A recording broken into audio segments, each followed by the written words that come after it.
A paz do Senhor Jesus para todos. Vamos hoje meditar um pouquinho no livro do profeta Jonas, a qual diz assim, capítulo de número 1: E veio a palavra do Senhor a Jonas, filho de Amitai, dizendo: Levanta-te, vai à grande cidade de Nínive e clama contra ela, porque a sua malícia subiu até mim.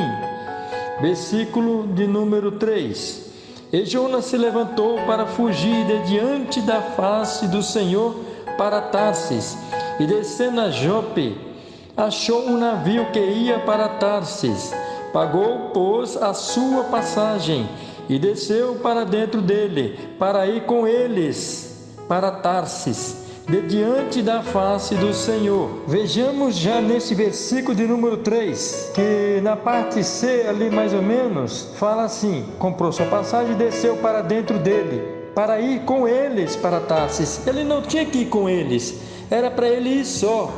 Quando Deus manda, você é você, não é mais pessoas. Quando for mais pessoas, Deus mandará mais pessoas. Nesse caso, era somente Jonas. Já começa aí a desobediência do profeta.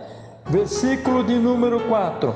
Mas o Senhor mandou ao mar um grande vento, e fez-se no mar uma grande tempestade, e o navio estava para quebrar-se. A Bíblia vai falar que ali havia pessoas, marinheiros, com as suas fazendas. E ali Jonas, consciente da sua desobediência. Quando a Bíblia fala que o navio estava para quebrar-se, dá para a gente começar a pensar, raciocinar, meditar. Nossa, eu acho que já estava estralando, já estava rachando, já estava querendo virar. E eles ali preocupados, o que será que está acontecendo? A Bíblia vai falar que eles clamaram aos seus deuses, com letra minúscula, deuses. Neste versículo ainda de número 5, louvado seja o nome do Senhor. Diz a Bíblia que Jonas desceu aos lugares de porão e se deitou, e dormiu um profundo sono. Louvado seja Deus. Vamos prestar atenção, meus queridos. O cristão tem um sinal de Deus aonde ele chega. Por mais que ele esteja desconfortável em alguma situação, isto é prova aí com Jonas. Ele tinha ali uma missão a cumprir. Deus fez com que aqueles marinheiros, o mestre do navio, visse e o interrogasse. Ali foi Deus puro no negócio. E eles diziam, cada um ao seu companheiro: vinde e lancemos sortes, para que saibamos por que causa nos sobreveio este mal. E lançaram sortes, e a sorte caiu sobre Jonas. Algum tipo de estudo nesta situação, ali vai dizer mais ou menos que eles tiraram algum pedaço de madeira, alguma pedra, para lançar sorte sobre alguma coisa. E Deus estava controlando aquela escolha, porque Deus estava nesse negócio, de modo que a sorte recaiu sobre Jonas, identificando como o culpado. E ali começaram a interrogar a Jonas, dizendo: declara-nos agora, que mal é esse que nos sobreveio? Qual é a tua ocupação? De onde tu vem? Qual é a tua terra? E de que povo és tu? Estava ali pressionado, não tinha mais para onde correr, a não ser falar a verdade que estava com ele. E aí ele falou, revelou: eu sou hebreu, temo ao Senhor, Deus do céu, que fez o mar e a terra seca. Guarda bem essa palavra, terra seca, no versículo de número 9. E ali aqueles homens não tiveram outra opção a não ser tomar uma providência rapidamente para que acalmasse a tempestade, para que eles não morressem por causa de Jonas. A Bíblia fala que o mar estava se embravecendo cada vez mais. Louvado seja o nome do Senhor. Oh, glórias a Deus. E aí Jonas falou: levantai-me, me lança ao mar, e o mar se aquietará, porque eu sei que por minha causa vos sobreveio esta grande tempestade. Notemos aí então a disposição de Jonas. É verdade, bem dizer, que ele ali quis salvar os marinheiros, que ele já se sentia mesmo culpado e queria poupar a toda a tripulação que estava em perigo por causa da desobediência dele. Algum sinal de bondade, né, vamos dizer assim.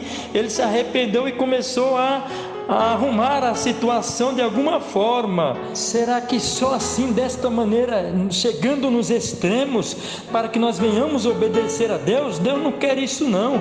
Ele quer que nós obedeça de antemão, logo, rápido, para não ter que passar por estas aflições. Não é necessário. E então eles levantaram, diz a Bíblia, a Jonas e lançaram ao mar. E aí o mar cessou a sua fúria. Lógico, né?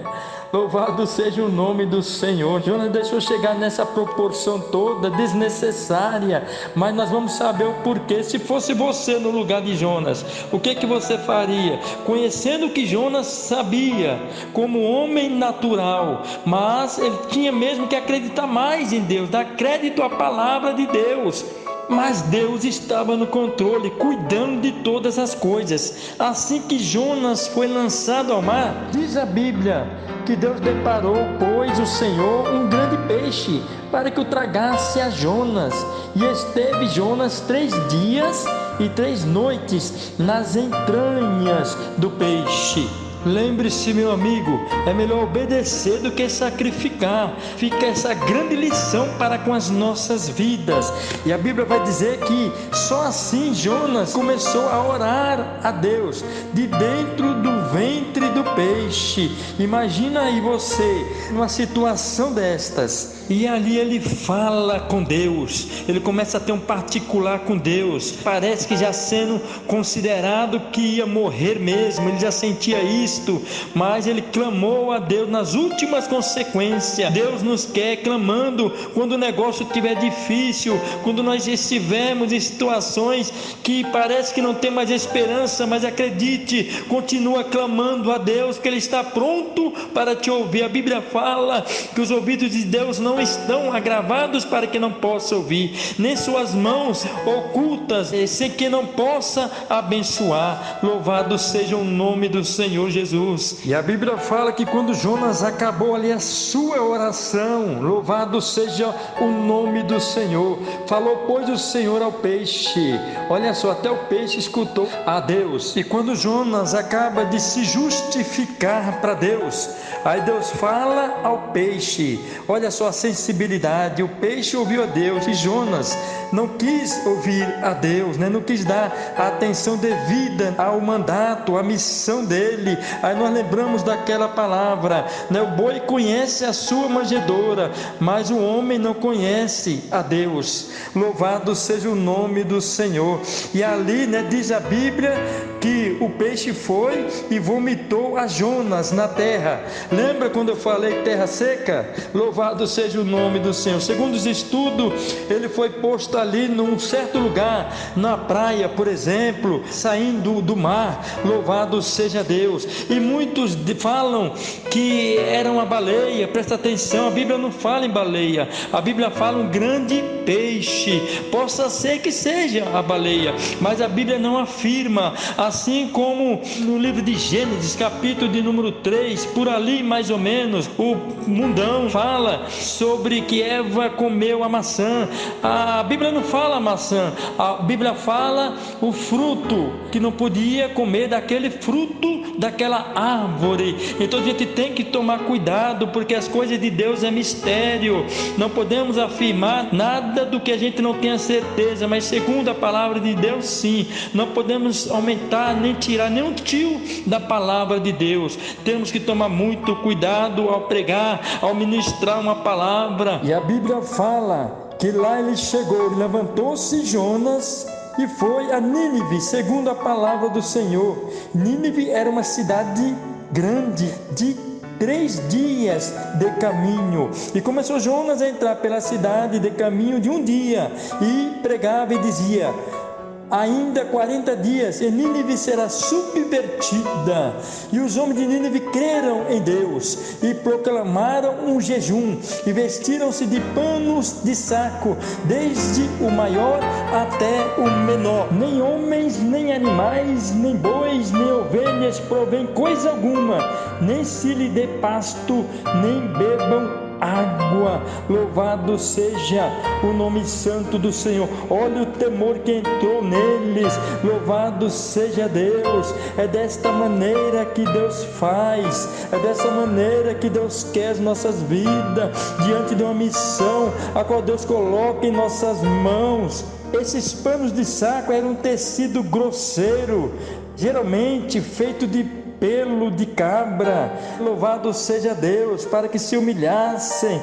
Louvado seja Deus perante o nosso Deus. Já estou quase encerrando, vamos concluir essa mensagem para que você possa assim compreender. E diante de toda esta situação, presta atenção, a Bíblia fala que houve ali um descontentamento de Jonas, a resposta, devido à resposta do Senhor. Qual a resposta? Do arrependimento do povo. Jonas não desejava que o povo se arrependesse, porque havia algo entre eles, uma desavença, eles não gostavam um do outro. Jonas temia ir lá muito antes. Você vai conseguir compreender por que Jonas não queria ir a Nínive, porque lá existia pessoas perigosas, eram pessoas perversas, cruel, imoral. E a Bíblia vai nos ensinar que Israel odiava os assírios e os considerava uma grande ameaça para a sua sobrevivência. Então Jonas não desejava que eles viessem a se arrepender. Jonas não queria que esse povo se arrependesse para Deus. Mas diante de toda esta situação, a resposta de Deus veio, porque Deus deseja salvar todos. Louvado seja Deus. A Bíblia nos dá assim um entendimento que Nínive era uma grande cidade, de média de 100 a 150 mil pessoas. Para ser mais preciso, a Bíblia vai nos dizer no finalzinho desses capítulos que lá havia cerca de 120 mil homens. Veja só, uma cidade ganhada por Jonas, e o homem não queria ir lá. Veja só o status que esse homem ganhou perante Deus, e não querendo ir, e Deus mostrando que é ele que tem que ir lá, não era outro. Louvado seja o nome do Senhor. Quando Deus te chama, meu querido, quando Deus coloca algo nas tuas mãos, execute, trabalhe com a ferramenta que Deus te deu, acredite, não duvide. Já estou concluindo. E ali Jonas começa a falar com Deus: Senhor, não foi isso que eu pedi. Começa ali a falar, se lamentar com Deus: tira a minha vida, porque me é melhor morrer do que viver. Olha só o descontentamento, Louvado seja o nome do Senhor. Mas Deus tem as suas estratégias. A Bíblia vai nos dizer que Jonas então saiu da cidade e assentou-se ao oriente da cidade, e ali fez uma cabana e se assentou debaixo dela para a sombra, até que veio ali acontecer, louvado seja Deus, algo, presta atenção, fez o Senhor nascer uma aboboreira que subiu por cima de Jonas, para que fizesse sombra sobre ele, sobre a sua cabeça, para livrá-lo assim do enfado do dia, de ter caminhado, de ter feito o que ele fez. E ele estava gostando, presta atenção, ele estava ali já se acomodando. Aí Deus, vendo tudo isso aí, na estratégia de Deus, no plano de Deus, Deus enviou um bichinho lá. Louvado seja o nome do Senhor. Diz a Bíblia que aí esse bichinho começou a ferir a aboboreira, e esta se secou. Glórias a Deus. E se secou, não tinha mais sombra. Vai meditando aí. E aí fez o quê? O sol ali, a temperatura queimou a cabeça de Jonas, e ele desmaiou. É coisa de Deus. Deus deu uma injeção, vai ter um particular com ele ainda, presta atenção. Aí Deus começou a falar com ele, prosear com ele, e desejou com toda a sua alma morrer. Diz a Bíblia: melhor me é morrer do que viver. Então disse Deus a Jonas: acaso razoável que assim te enfades por causa da aboboreira? Deus faz uma pergunta: você está achando ruim por causa da aboboreira? E ele disse: é justo que me enfade, a ponto de me desejar a morte. Aí o Senhor falou para ele: tiveste compaixão da borboreira, na qual não trabalhaste, nem a fizeste crescer, que em uma noite nasceu, e em uma noite pereceu. E não hei de eu ter compaixão da grande cidade de Nínive, em que estão mais de 120 mil homens, mais de 120 mil homens, que não sabem discernir entre a sua mão direita e a sua mão esquerda, e também muitos animais. Louvado seja Deus. Então Deus se importa, irmão, com aquele que ainda não conheceu a Ele, que está fazendo coisas errôneas. É eu e você que tem que levar a palavra de Deus. Deus não tem prazer na morte do ímpio, mas se alegra na morte do justo. Mas tem uma missão a ser cumprida. Deus não queria que Jonas viesse a morrer, porque ele não tinha cumprido a missão. Louvado seja Deus. Então Deus se alegrou e ele acabou ganhando uma cidade inteira, ganhando pessoas ali importantes para o reino de Deus. Louvado seja o nome do Senhor. Ficamos com esta palavra, obedecemos aquilo que Deus colocou nas nossas mãos, no nome de Jesus. Não esqueça, se possível, dê aí o seu like, se inscreva nesse canal abençoado para a glória de Deus. Que Deus abençoe a todos e que o Espírito Santo de Deus possa falar mais alto a cada coração. Boa noite e até a próxima, se assim Deus permitir. Amém.